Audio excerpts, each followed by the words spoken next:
Yesaya pasal 19. Ucapan ilahi terhadap Mesir. Ucapan ilahi terhadap Mesir.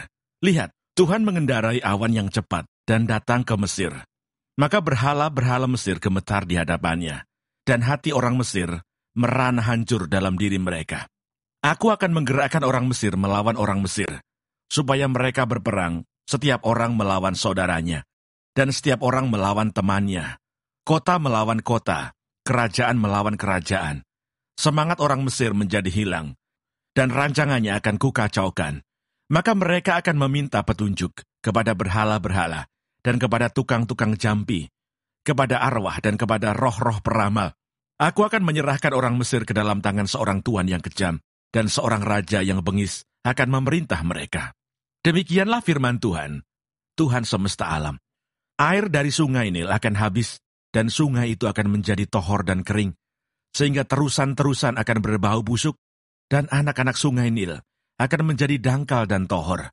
Gelagah dan teberau akan mati rebah. Rumput di tepi sungai Nil dan seluruh tanah persemaian pada sungai Nil akan menjadi kering, ditiup angin dan tidak ada lagi. Para nelayan akan mengadu dan berkabung, yaitu semua orang yang memancing di sungai Nil.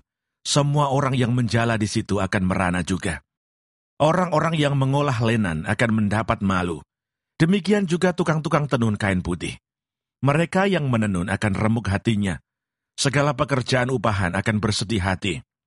Para pembesar Zoan adalah orang-orang bodoh belaka. Para penasihat Firaun yang paling bijaksana memberi nasihat yang dungu.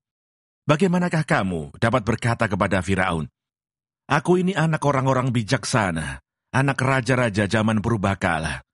Di manakah orang-orang bijaksanamu?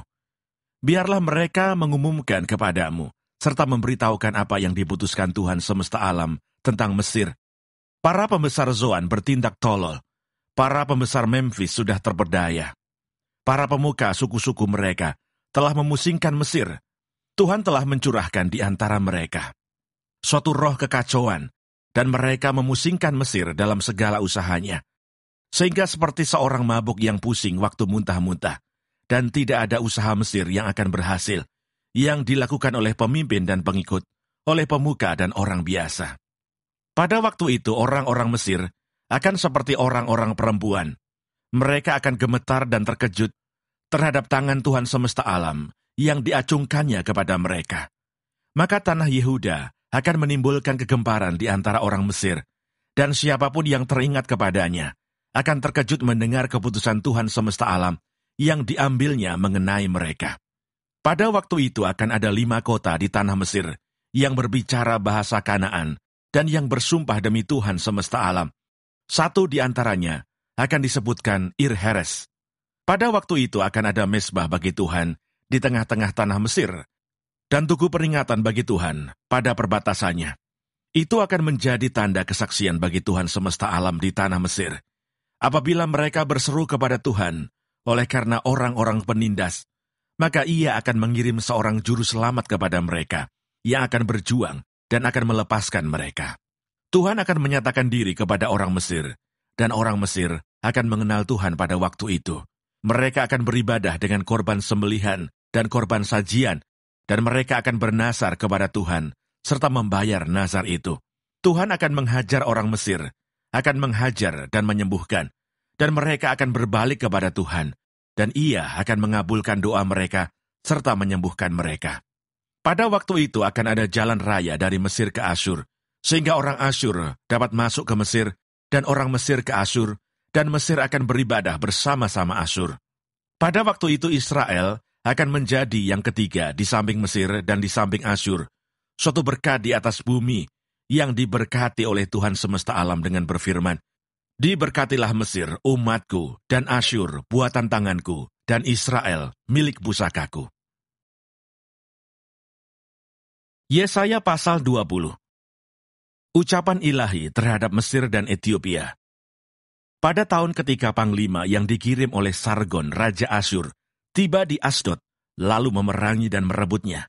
Pada waktu itu berfirmanlah Tuhan melalui Yesaya bin Amos firman-Nya, "Pergilah dan bukalah kain kabung dari pinggangmu, dan tanggalkanlah kasut dari kakimu." Lalu ia pun berbuat demikian. Maka berjalanlah ia telanjang dan tidak berkasut. Berfirmanlah Tuhan, seperti hambaku Yesaya berjalan telanjang dan tidak berkasut 3 tahun lamanya, sebagai tanda dan alamat terhadap Mesir dan terhadap Etiopia. Demikianlah Raja Asyur akan menggiring orang Mesir sebagai tawanan, dan orang Etiopia sebagai buangan, tua dan muda, telanjang dan tidak berkasut dengan pantatnya kelihatan. Suatu penghinaan bagi Mesir. Maka orang akan terkejut dan malu karena Etiopia, pokok pengharapan mereka, dan karena Mesir, kebanggaan mereka. Dan penduduk tanah pesisir ini akan berkata pada waktu itu, lihat, beginilah nasib orang-orang yang kami harapkan. Kepada siapa kami melarikan diri minta pertolongan, supaya diselamatkan dari Raja Asyur? Bagaimana mungkin kami terluput? Yesaya pasal 21. Ucapan ilahi terhadap Babel. Ucapan ilahi terhadap padang gurun di tepi laut. Seperti puting beliung mendesing lewat di tanah Negeb. Demikianlah datangnya dari padang gurun, dari negeri yang dahsyat. Suatu penglihatan yang kejam telah diberitakan kepadaku. Penggarong, menggarong, perusak, merusak. Majulah hai Elam, kepunglah, hai Madai. Aku hentikan semua keluh yang ditimbulkannya. Sebab itu pinggangku amat sakit, sakit mulas menimpa aku, seperti sakit mulas perempuan yang melahirkan. Aku terbungkuk-bungkuk, tidak mendengar lagi. Aku terkejut, tidak melihat lagi. Hatiku gelisah, kekejutan meliputi aku. Malam hari yang selalu kurindukan itu, sekarang menggentarkan aku. Orang sibuk menyajikan hidangan, mengatur tempat-tempat duduk, makan, minum. Tiba-tiba kedengaran, hai para panglima, siaplah tempur, minyakilah perisai. Sebab beginilah firman Tuhan kepadaku, pergilah, tempatkanlah seorang peninjau. Apa yang dilihatnya, haruslah diberitahukannya. Apabila dilihatnya pasukan, pasangan-pasangan orang berkuda, pasukan keledai, pasukan unta, maka haruslah diperhatikannya sungguh-sungguh dengan penuh perhatian. Kemudian berserulah orang yang melihat itu. Di tempat peninjauan, ya Tuanku, aku berdiri, senantiasa sehari suntuk, dan di tempat pengawalanku aku terpancang setiap malam. Lihat, itu sudah datang sepasukan orang, pasangan-pasangan orang berkuda. Lalu berserulah ia, katanya, sudah jatuh Babel, dan segala patung berhalanya telah diremukkan dan bertaburan di tanah. Hai bangsaku yang telah dipijak-pijak dan diinjak-injak, apa yang ku dengar dari Tuhan semesta alam, Allah Israel, telah kuberitahukan kepadamu. Ucapan ilahi terhadap Duma. Ucapan ilahi terhadap Duma. Ada seorang berseru kepadaku dari Seir, hai pengawal, masih lama malam ini. Hai pengawal, masih lama malam ini. Pengawal itu berkata, pagi akan datang, tetapi malam juga. Jika kamu mau bertanya, datanglah bertanya sekali lagi. Ucapan ilahi terhadap Arabia. Di belukar di Arabia, kamu akan bermalam. Hai kafilah-kafilah orang Dedan. Hai penduduk tanah Tema, keluarlah. Bawalah air kepada orang yang haus. Pergilah, sambutlah orang pelarian dengan roti. Sebab mereka melarikan diri terhadap pedang. Ya, terhadap pedang yang terhunus. Terhadap busur yang dilentur. Dan terhadap kehebatan peperangan. Sebab beginilah firman Tuhan kepadaku. Dalam setahun lagi, menurut masa kerja prajurit upahan, maka segala kemuliaan Kedar akan habis.